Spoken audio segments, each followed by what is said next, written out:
So whenever we want to start, we're good to go. All right. Okay. For our final project, we will be debating should children be allowed to have smartphones.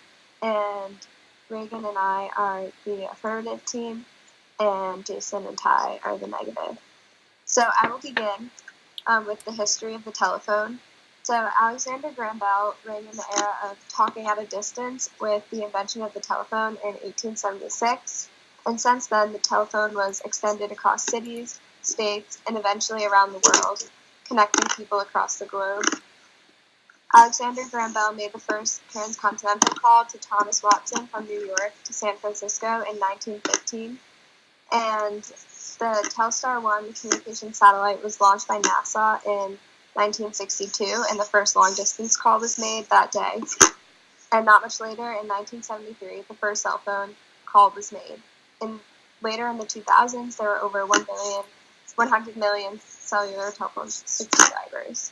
So specifically discussing the development and importance of smartphones in our society today, a data scientist said, perhaps no other device in history has embedded itself in the lives of everyday consumers more than the smartphone.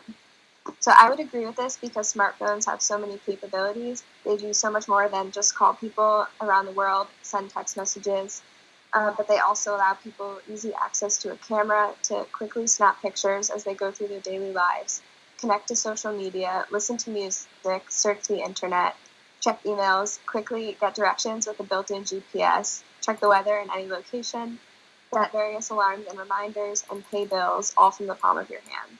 And these are just a few of the capabilities. So it is argued that the first smartphone was the IBM Simon, released in 1994.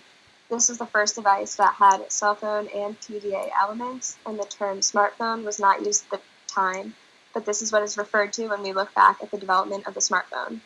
The Simon was years ahead of its time. Not only was it a cell phone, but it had many built-in apps and services, such as email, calendar, calculator, address book, world time clock, notepad, and multiple on-screen keyboards. It also had the ability to send and receive faxes. So in 1996, Ericsson, Nokia, Microsoft, and others developed the first versions of a smartphone, and they did everything the Simon could, but also had a graphical web browser. So with this much smaller design, it was easier to fit in your hand or your pocket for on-the-go use. And these phones either had a slide keyboard or a flip with a full QWERTY keyboard. Then the BlackBerry became very popular with more and more advancements, and in the 2000s, the first smartphones as we know them today were developed with iOS and Android as the leaders, and they were massively adopted much faster than any other cell phones before. So by the end of 2001, there were more than 40 million subscribers of this new iMode service, and today there are about 36% of the world's population that uses a smartphone. So it's projected that 2.5 million people around the world will have smartphones by 2019. So we can see that smartphones are greatly impacting our population today and greatly impacting our society, specifically children in our society. So I propose that children should not be allowed to have smartphones until they're 13. So this is about 7th grade, sometimes 8th grade for most children. And I think this is reasonable because when students are in junior high, they're about to go to high school and want to be more independent and have more responsibilities. So at this age, they can take a bigger step in learning how to be responsible and having a smartphone. Up until the age of 13, it should be up to the parents to decide if they would like their child to have a simple track phone that only has calling and texting capabilities, with the intent of children using them only in emergencies, and they would not have access to social media and other smartphone capabilities because at that age, at such a young age, I don't think that these capabilities are necessary. So by allowing kids to have their first smartphone at the age of 13, I think it's a big step for them before going to high school and can be a stepping stone to bigger responsibilities. Also, going into high school, kids are spending more time out with friends, traveling, and time away from their parents. So by having their first smartphone, it allows them to feel like their parents trust them more to make their own decisions and still be able to contact them when they're out with friends. This being said, at this age, children should still be monitored by their parents because of the impacts of social media and the complete freedom that smartphones provide to children. And parents should be able to set permissions for whatever they like as the provider of their children's smartphone, and they can decide what social media accounts their children have, how they use them, who they contact, and many other things to help try to keep their children safe. So the dangers of social media and the invasion of privacy are increasing, and children are constantly posting pictures, sharing their location, sharing updates with all of their followers about where they are and what they're doing. And that's with followers that they don't even know personally. So parents should monitor this usage to protect their children, even though they're allowing their children to have a little more freedom, and teach them moderation. And the negative impacts of social media and smartphone capabilities will be discussed in detail later in the debate. But I want to emphasize that the U.S. already has laws about substances or important actions or decisions that citizens are allowed to partake in once they reach a certain age, such as smoking, gambling, drinking, joining the military, and being able to vote. So all of these greatly impact people's lives and require a certain amount of maturity and responsibility to make these decisions. And even though it's not guaranteed that each person will be mature by that specified age, once they reach the legal age, it is up to that person. They have the freedom to choose whether or not they're ready to partake in certain actions. So this is taken on a case-by-case basis, as some people decide not to partake for many reasons.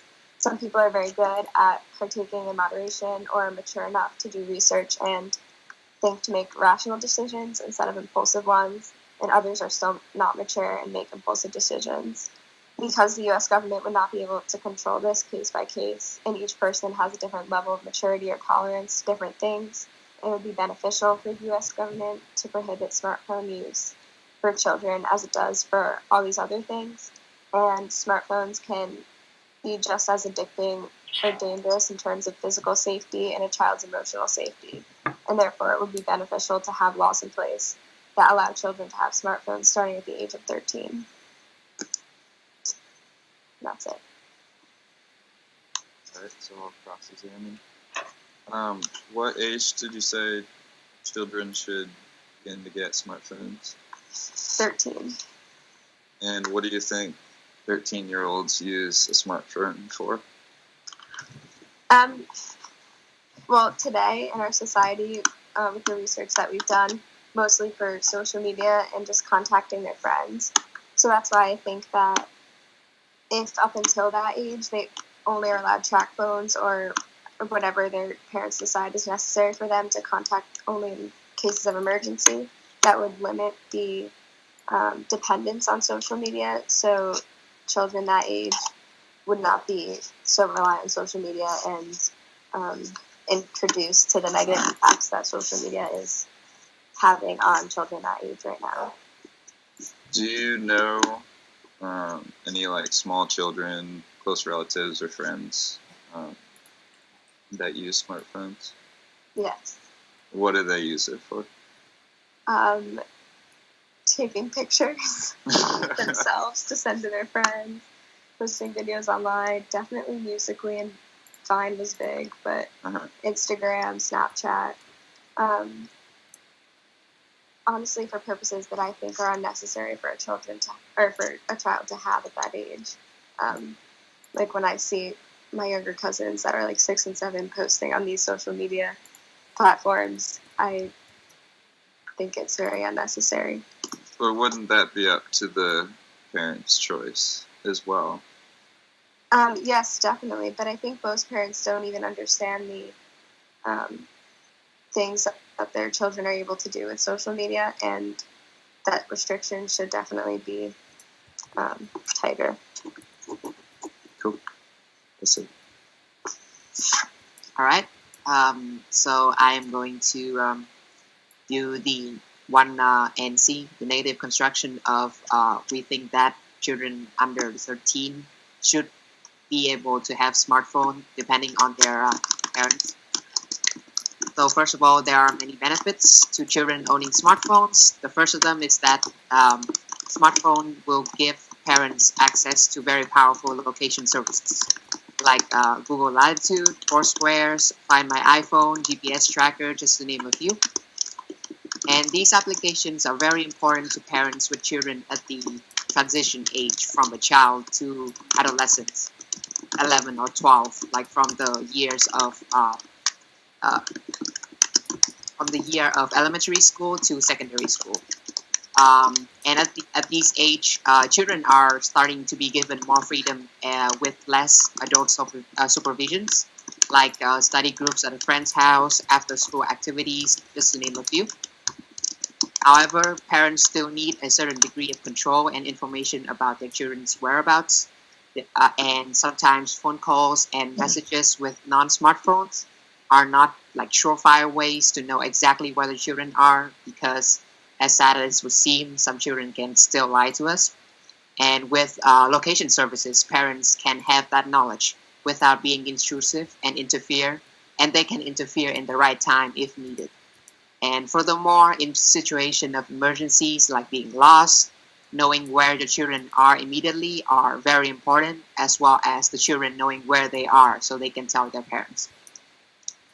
There are also many beneficial learning applications that children can benefit from having at all time, like dictionaries, note-taking applications, the ability to look up information immediately. At this age, 11 or 12 years old, this is the age of increasing curiosity, and having instant access to learning application is very beneficial, since a smartphone is the one thing that we will likely be having with at all time for not only adults, but for children at this age with the smartphone themselves. They can provide access to children to satisfy their curiosity in a timely manner.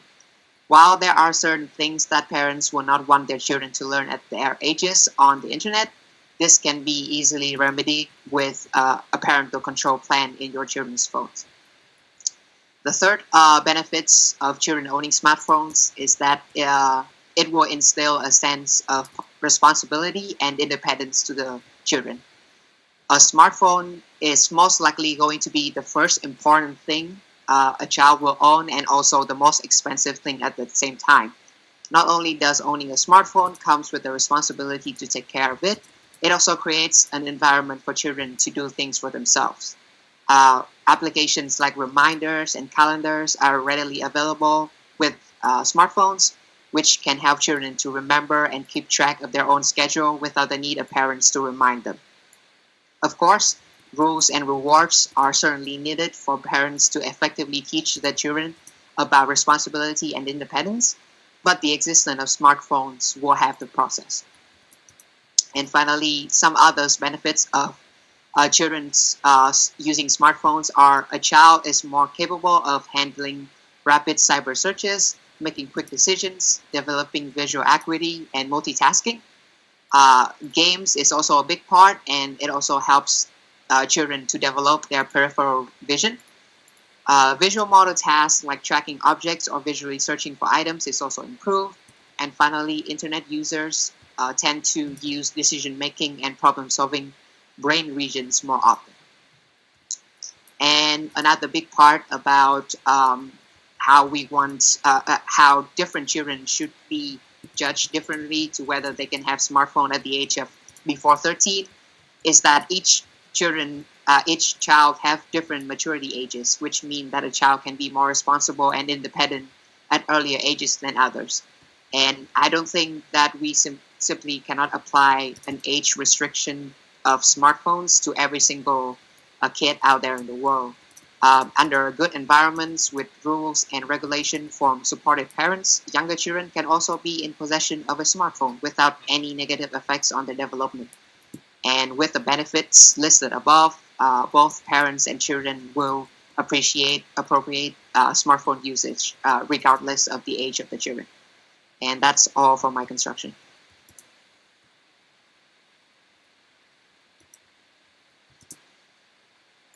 You good? I think she froze. Yeah. I think she froze too. Oh, okay. So you know, Yeah, you're Yeah. good. Did you hear all of my? Did you hear all of my construction? I did. Okay, good. Okay. I'm gonna move to a better.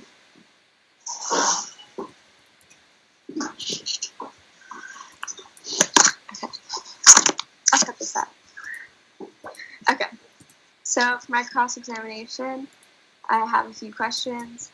Are there other ways that parents can locate and make sure that their kids are safe that you know of instead of smartphones, which also have other capabilities that could be harmful to young children?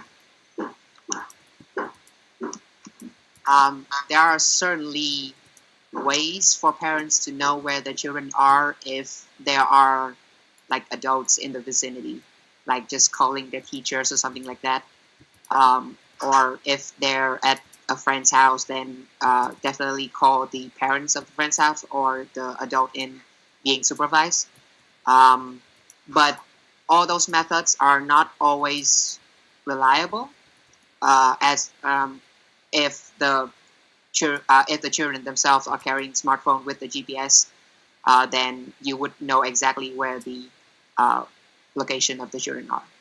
Okay. I was also wondering if there were any other types of like technology, like I don't know if like more simple like track phones can also allow for parents to locate their children without giving them the capabilities that a smartphone has. I actually haven't researched about that. That's okay. I have some other questions too. Okay, go ahead. So you talked about increasing curiosity, but that could also lead to many other things. Mhm. Do you think they would only use it for education? This question is definitely varies from children to children, but then as I said, like parents can always use the like parental control with their with the smartphone that their children have. Like iPhone, you have different things, and Android, you have different things, and you can control what your child, what you want your children to see in the internet. Like, yeah. Okay. And then my last question, you talked about the independence that children would have. Do you think that giving kids complete independence all at once is going to turn out well, or is slow introduction to certain independences better? I definitely don't think that giving the children all independence is at one time is good, but then that is why I also support giving your children smartphones at early age under 13 if the parents feel like it's if their parent feels that their children are ready to have a smartphone to, like you said, introduce them to independency, and still having rules and regulation to guide them along the way. Okay, thank you.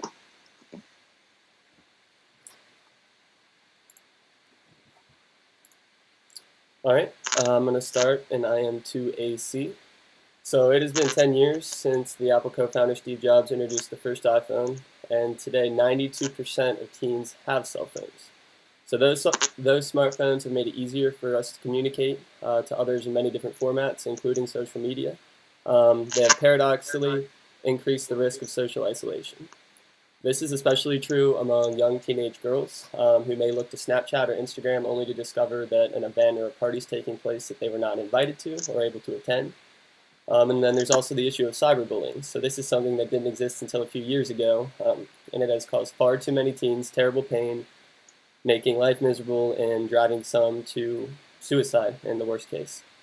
The Center for Disease Control found that from 2010 to 2015, the rate of suicide and severe depression increased by over 30% from teens in the age of 13 to 18, which is that's a stunning increase, and more than 60% of the increase occurred in females. Our teens spend a lot less time today talking to each other than they did a few years ago, and a lot more time communicating with each other through their smartphones without saying actual real words. They're living in a virtual world, essentially. They post messages, photos, and videos when they're waiting at bus stations or even walking to school, walking home from school. When they're with friends, they're not really with their friends. They're on their phones constantly. According to a study done recently, the average age for someone getting their first smartphone in the United States is around 10 years old, and half of all the kids in the United States and the UK have social media accounts by the age of 12. About a quarter of teens say they are online almost constantly, and in a 2015 study, about 1 in 10 girls in the UK reported using social networking sites for more than 3 hours on a normal school day.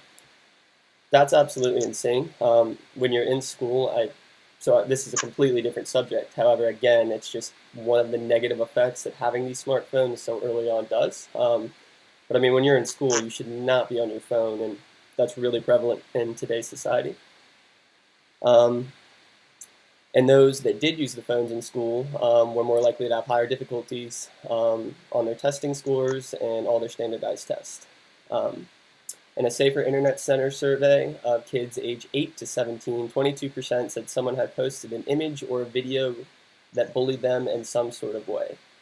And a study led by Jean Twenge, a psychologist at San Diego State University, found that U.S. teens who spend more time online are overall less happy than those who pursue other activities such as sports, playing outside, or playing with friends. In other research, Twenge posted that social media is contributing to a rise in teen depression. So one of the issues with these social media platforms, and why we both believe that they should not be accessed so early on, especially as you're developing, these apps are designed for excessive use. They're meant to be addicting. If you're designing an app, you want to make money, the more users you have, the better.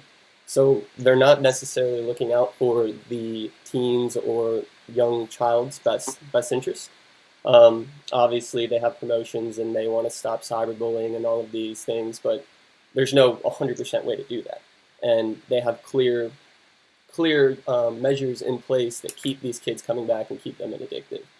So it taps into a psychological biases and vulnerabilities relating to our desire for validation and fear of rejection. Too much passive use of social media, just browsing posts, can be unhealthy and has been linked to feelings of envy, inadequacy, and less satisfaction with life. Studies have even suggested that it can lead to ADHD symptoms, depression, anxiety, and sleep deprivation. There is more evidence required before you can 100% link these things directly. However, with depression on the rise and worldwide, half of all mental illnesses starting at the age of 14. That's, again, if you're giving them a smartphone at 13, and we now have mental illnesses and depression starting as early as 14. I really don't think those few years leading up to that point should be filled with all of these different social media platforms. Feelings triggered by a like can temporarily relieve feelings of loneliness, but they cannot replace socializing together and actually having real friends. When adolescents who feel lonely online use social media to compensate for less developed social skills, they may end up feeling even more lonely. You kind of just dig yourself deeper and deeper into a hole. If you're making friends on a phone, you're not getting any better at having actual friends in real life. The meaningful relationships that we build face-to-face through both verbal and nonverbal cues are a deep source of personal satisfaction and happiness. And again, it's just these feelings can't be replicated on a social media platform. So this is a big development too. Schools are actually now having to offer social media courses. They call it cyber civics. And these start as early as 6th grade. So there's actually, your child will be going to a school and he will actually take a course that is 100% centered and catered to these social media platforms. Which again, given the epidemic and how bad it is, they need it. However, that's just a testament to how awful this really is that schools are thinking they're having to step in and intervene. Here's a quote from the founder of Cyber Civics. Because Cyber Civics is taught to students weekly from 6th to 8th grades, it provides them with a quote-unquote safe space to talk about and work through the complexities of their digital lives, which are many, including sometimes feelings of isolation and depression. When we conduct activities in the classroom that address cyberbullying, we teach students strategies to reach out to those who may need help. The goal is that they learn to transfer empathetic, face-to-face human skills to the online world. Or even better yet, discover the importance of offline relationships too. So in my opinion, if we're at the point where we have to offer cyber civics courses to our children in elementary and middle school, I think we would just be better off developing naturally and normally how society has since we came into existence in the real world, and not rely so much on these social media platforms that have such negative consequences. That's all I have. Okay. So for my cross-examination, you said that from a study of 2010, 2015, the suicide rate increased by 30% from the age of 10 to 15, 13 to 18. 13 to 18. And how many percent of is there a direct correlation from like social media usage to the rate of suicide? So you can't link it directly, but social media as a whole has, I mean, that's kind of when it hit its stride, was between 2010, 2015. That's why they looked into those years specifically. But you can just see a really big shift in how society views life and views happiness, rather than just, I mean, being at home and playing with your friends. You're now at home and you're looking at other people's lives, seeing a snapshot of what may look perfect when really, I mean, no one's life is perfect. So it adds to the depression significantly. And would you say that if if a child under 13 is introduced to smartphones, but they are forbid from using social medias by their parents, like would that negatively affect them, like the statistic that you have been showing? No, so I agree. I believe they should have smartphones at 13, and even from that point on, everything should be heavily monitored. That's going to be really on the parents to do that. I believe it's their responsibility. However, the main issue here is just that there's severely limited use of these, and I mean most platforms have age restrictions of 13, and going throughout middle school, you should not be addicted to your smartphone. That will just set you up for failure going forward. Mm-hmm. And then also I'm very interested in the lower scores on standardized tests and exams, correlation to the usage of smartphone in school. Like, are they wasting time on social media? That's why they are not. That's why they are not really focusing on the lessons and not doing well in school. Correct. So the children that they surveyed, the ones who reported the most time spent on the social networking within school, actually correlated to the lower scores. So the students that did not spend that time had higher scores. The students that did spend the time on the phone had the lower. Okay, but then that could also be regulated by the school or the parents themselves to not let the students just use too much time on social medias and things like that. I agree. However, when you give that child the smartphone and the abilities to do that, and even if you do regulate, I mean, kids are smart these days. I know most parents at this point have iPhones, but I mean, kids are always up with the new technology. I mean, I know when I was a child, if I wanted to get around a block or something, I could figure my way around it. And would you agree that, like with different different child, they would have a different approach to social media, and it's not always like the fear of missing out and stuff like that would not affect every single one of them. Like, for instance, I would say that myself, even though I was exposed to social media at a young age, I really did not get swept in, and I'm not active from the start till now at all. Yeah, no, so that's a very good point. Literally every child's development is going to look completely different. It's just, the sad thing is today there's a vast majority of children coming up through this social media era that are affected by this. And that's why it should be a case-by-case basis. It's on the parents. And again, everything's going to look different. You did it, you got through it, you were fine, and that's good. So it probably didn't need much regulation, if any. However, all of these other children are being influenced by so strongly that's why we're saying the parents really need to be careful here. They need to wait to give them the phone, and then they really need to monitor and set it all up. All right. That's it for my questions. All right.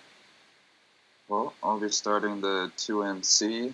And our side of the argument is that children should be taught to use smartphones responsibly from a young age.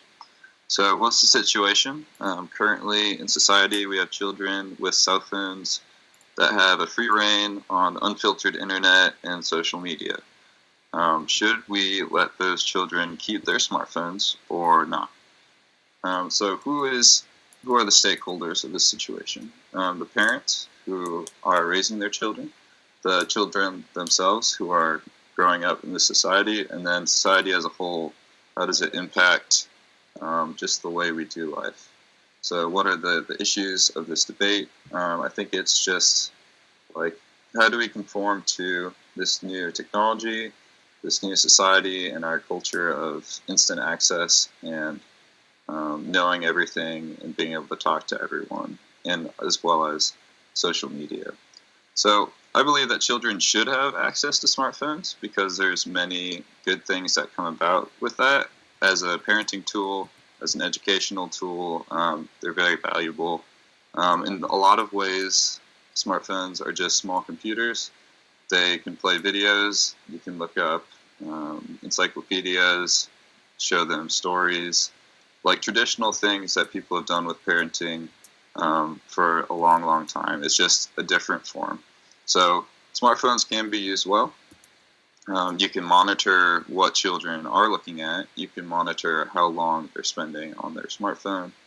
Ultimately, parents are responsible for what their children look at and how they spend their time.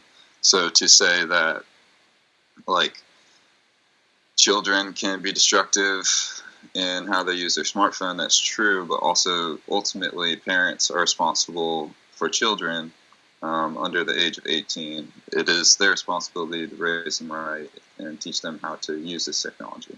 So in our society, everyone has a smartphone. This is how people connect. This is how the world works.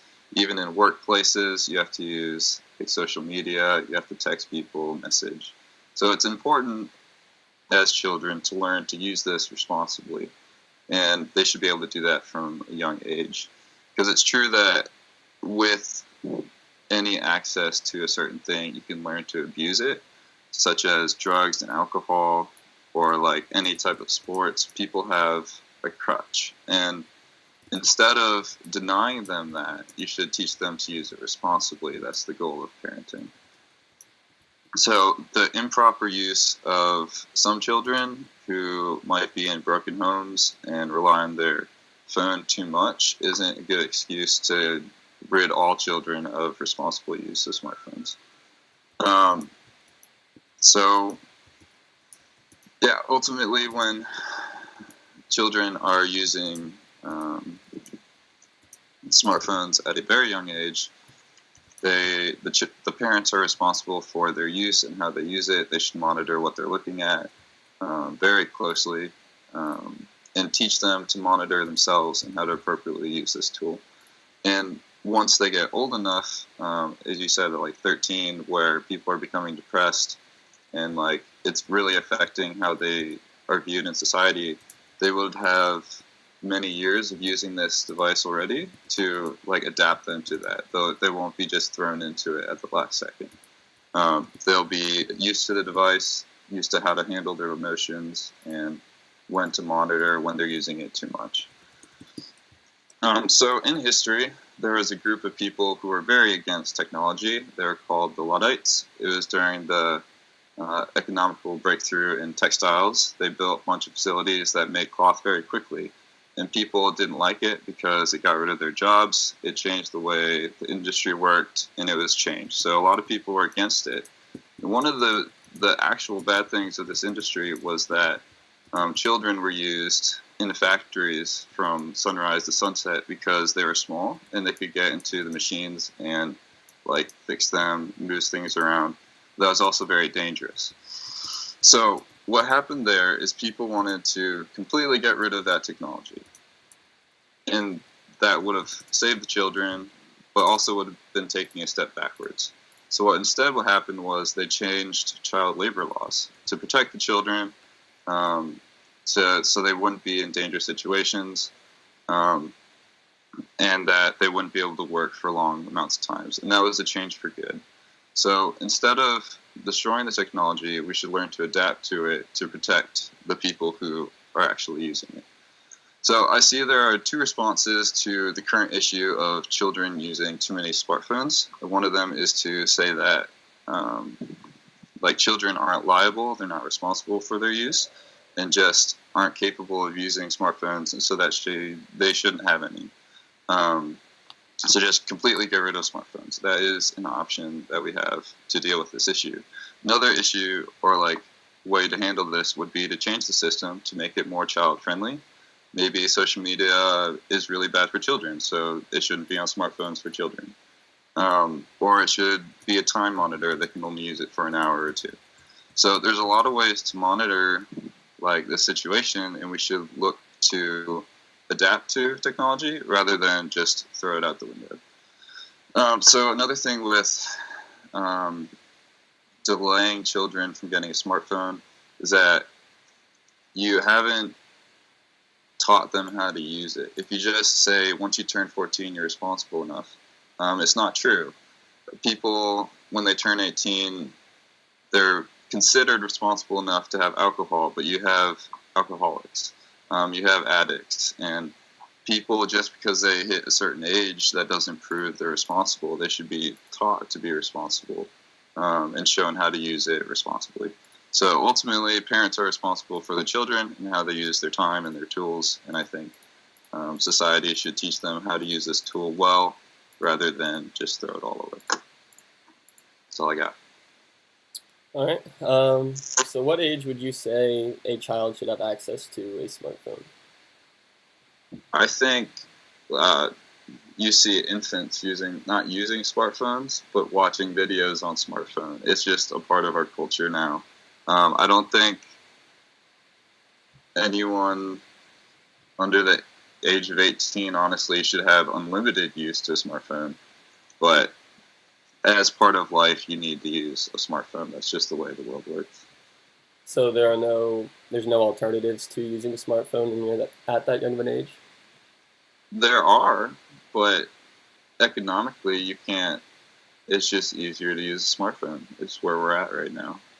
Well, as far as video players go, I mean, there's a ton of very, very cheap Netflix accessible video players, much cheaper than smartphones. So you would not buy your child one of those growing up to watch his movies? You'd want to give him an iPhone? I might. I would probably use my own iPhone for them to look at. I wouldn't buy them their own, but it's just you learn to use the technology, and like you have to learn to use it responsibly. Okay.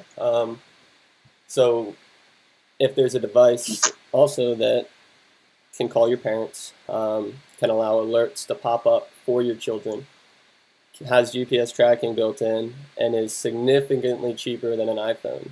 When your kid is in, let's say, elementary school, 1st through 6th grade, you think it's better economically and just in general to purchase them the iPhone X for $1,000 with a subscription plan rather than buying this $40 device that is safe, is limited, would not require the parents monitoring, because you wouldn't do that. You'd rather just go ahead and get them the iPhone because it's better at that time. There's a lot of other options than getting an iPhone X. You could give them a hand-me-down phone. There's a lot of things you could do. So, I don't know. It's like people shouldn't be forced to have smartphones, but they should have the option to use them. Okay. That's all I have. So now it'd be the rebuttals. Who's first again? I think you are. Brand is up. Ty's first, I think. Oh, yeah. Just kidding. Okay, so I'm first? Yep, the negative goes first.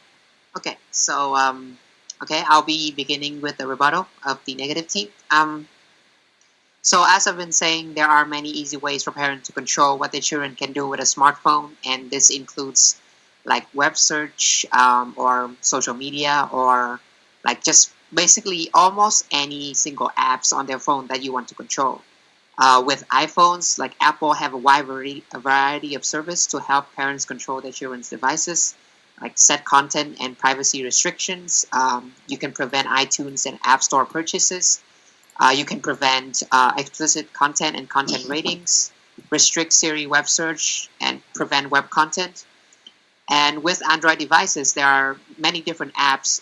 One of them that I've been actually taking a close look at is Custodio.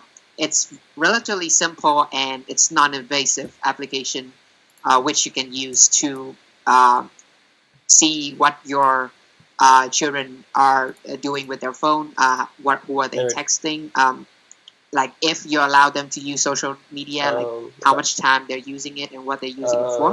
Hopefully be on the road. And again, 1:30. prohibiting smartphone usages from younger children Yeah. with governmental Dinner laws, reservation like 6, right? Brianna suggested, is basically, 6:30? I think, the same Okay. way, Yeah, we'll be there by then. the same as taking away the freedom from parents to It'll in parenting. depend on how we're coming Parents in. It's should like what have actual their time. way I hope of somebody raising can and hear it disciplining one. their child within a Finishing certain up with the threshold, date of right course. now on Skype, And the then choice of I'm good giving to their go. children smartphones should be available So yeah, I mean, hopefully we'll be on the if road. they find it's Yeah. okay for the children to have it under the age of 13. And finally, social isolation and cyberbullying are definitely a part of the negative aspect with Okay. smartphones, but then they can be remedied by parents just paying attention and encouraging their children. Social Alright, yeah, isolation I'll literally started call you the from moment I'm children on the road, just and then, yeah, looking at their phones whatever and time the GPS. Yeah, don't I mean, interact with I'm their praying, friends. I'm doing And this homework. Parents can encourage we're going them to shuffleboard to take afterwards. part in extracurricular activities like sports and club, just to good.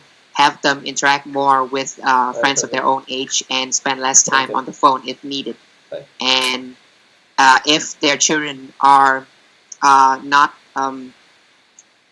if the children don't want to do those things, then the parents can just take away their phones when they're at home and basically make them to do something else other than looking at their phone. And for cyberbullying, bullying is already a part of the school life, and cyberbullying is basically just an extension with people you know or might not know online instead of the friends that you know at school. And parents always need to keep up with their children and how they're doing at school and with their friends. So therefore, parents can check in regularly with them to see if their children are being bullied or cyberbullied as well. And yeah, that's my rebuttal. With what their children have access to. However, I don't think that this is enough. As I mentioned, I have younger cousins, ages 6 to 10, who all have smartphones and use them poorly, in my opinion. They are young and don't understand the dangers that smartphones can have, and they post pictures and updates on what they did all day on Instagram. They post about who they were with and where they went because they just think it's fun and harmless to share with their friends. And they also like to tell everyone when they're getting ready to go on vacation, where they're going, and for how long they're gone, as well as where they're staying. And when my aunts and uncles realize this, they don't really know much about smartphones. Yes, they have an iPhone, but they only use it to check their emails and to contact people. They don't really use social media like kids do. So they made an Instagram account to monitor their children's posts and tried to explain that children should not be posting these things and about the dangers. But children this young don't understand, and they don't know that there are people that would want to hurt them, and they don't understand how it could be dangerous to them. And even though parents try to monitor their children's social media use, and even though they can make their accounts private so that their information, posts, and pictures can't be seen by anyone, it's really not private, and their information can still be found, and it's still public, and the company that they're posting still owns their information and owns their pictures. So this is why I think it's necessary to implement a formal law. And I also think it's important to slowly introduce them to freedom and independence instead of giving them complete freedom all at once. Children today are facing dangers that we did not have to face growing up, and our parents definitely did not have to deal with growing up, and they're making decisions at very young ages because of the capabilities of smartphones today.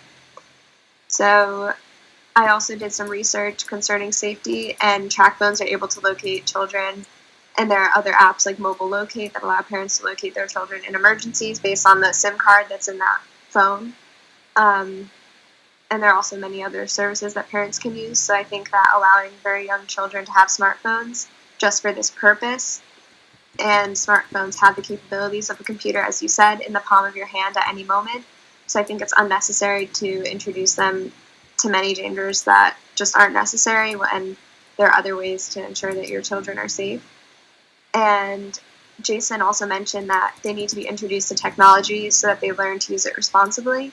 And I agree to some extent, but that's why I think they should slowly be introduced and given more and more freedom over time, not at such a young age when they're still learning and developing and could be easily influenced or harmed by others. And Ty mentioned that children already will be bullied in school, so why not open it up to technology or social media? And I do understand that bullying is something that we can't stop completely. However, the bullying that's happening over social media and through technology, I think, is much different than what children face in school, and it can go much farther than someone picking on someone at their locker. And because of that, I think technology and smartphone usage should be monitored and slowly introduced, and children at such a young age should not be allowed to use it, to try to avoid them from the harms and dangers that they're putting children up to.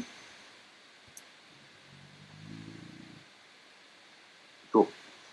So I think we all agree that social media and certain people on the internet can be harmful to children because they're naive and don't understand the implication of what they're doing.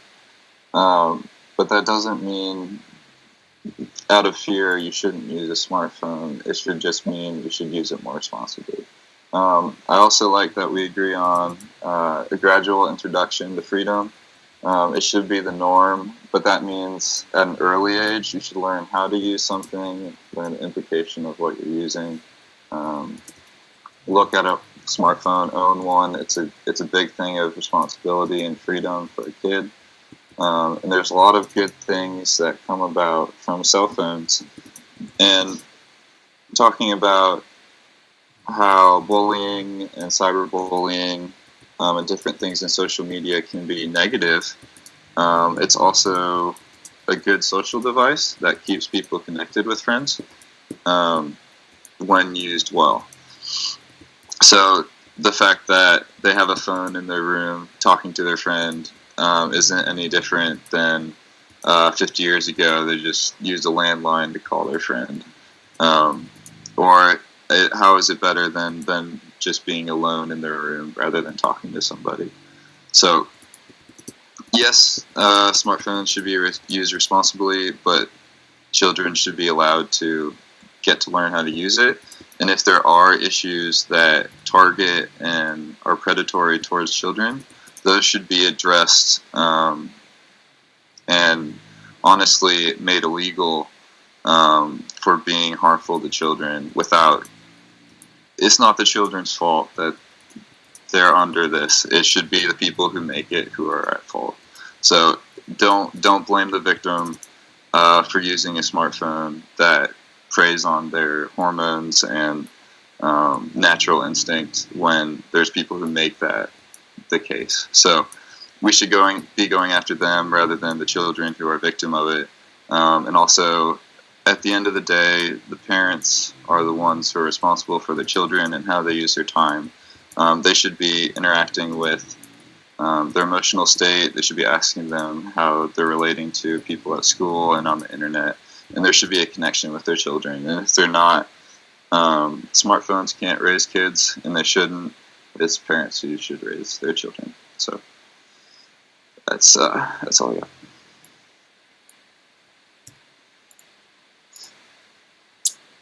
All right.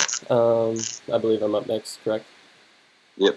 All right. So restricting children's smartphone usage requires a great technological aptitude that many adults lack.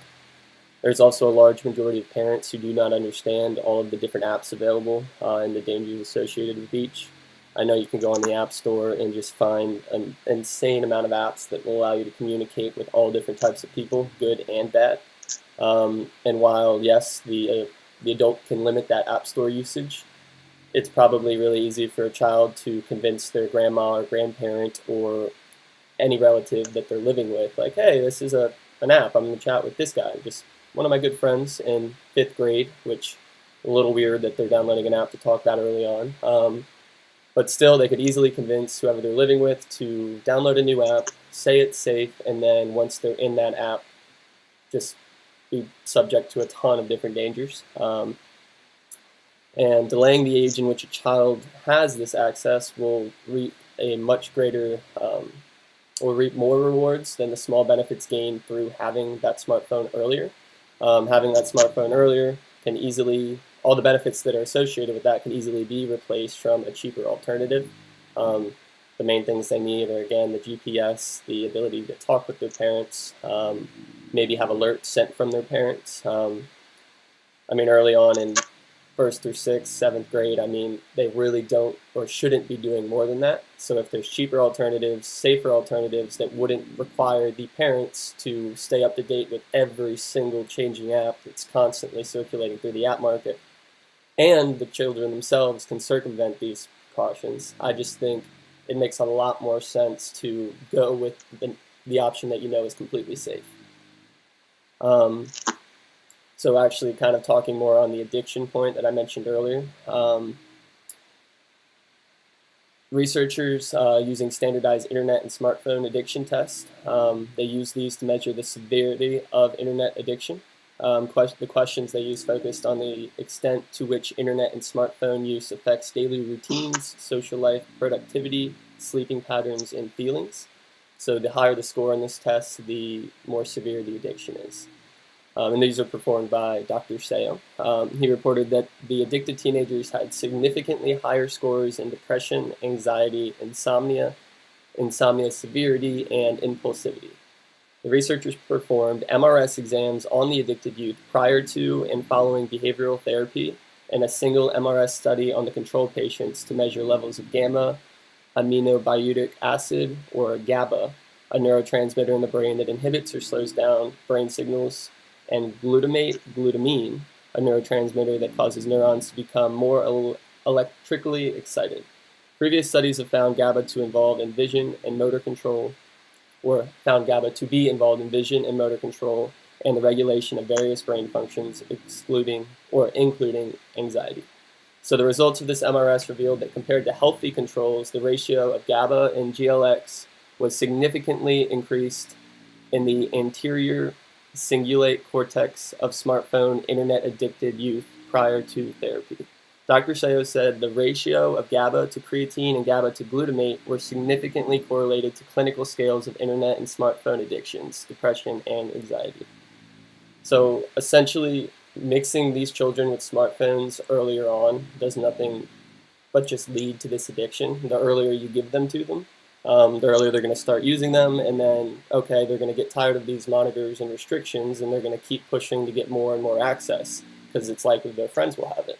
So if you give them that option really early on, let's say in elementary school or as early as you can hand them a hand-me-down phone, it's just going to cause that addiction to begin at a very young age, and that's their development phase where they're really susceptible to these addictions.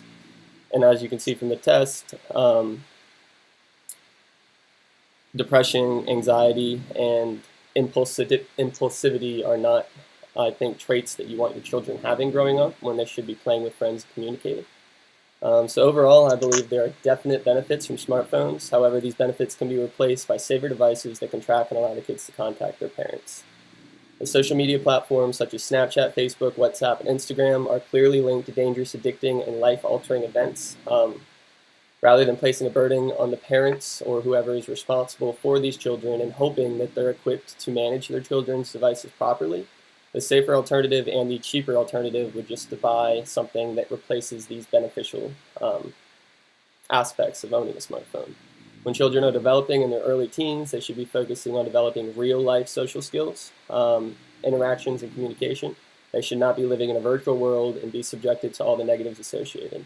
We do believe smartphones are necessary until at least we do believe smartphones are not necessary until at least 13 due to these other alternatives. And at that point, even if you do decide to give them one at 13, the parent should still remain heavily involved in monitoring. Each case will look a little different. So it is the parent's responsibility to keep the children's development in check and to ensure they are staying safe from all the dangers associated with these apps and the internet. And overall, the longer you can keep your child away from one of these devices, the better they will develop. That's it. All right. That was an hour. Cool. That's good enough. That's good. This is literally the exact same as our other debates. That's fine. Yeah, I mean, he's got to grade it today, so how strict could he be on it? That's true. He's not going to watch this. Well, No, he doesn't have to grade today. Aren't grades due today? no, final grades are due later. All right, well, so you're going to put it together, Brianna? Mhm. All right. I just made some slides. So if you guys just send me like points for your cross-examination, your constructive, and your rebuttal, I'll just put them in and did it. Sounds good? Yeah. I'll do my slides now and send them. Yeah, Okay. same. And then I'll send Sounds you good. this video as well. Okay. All right. Awesome. Thanks, guys. All right, Thank you.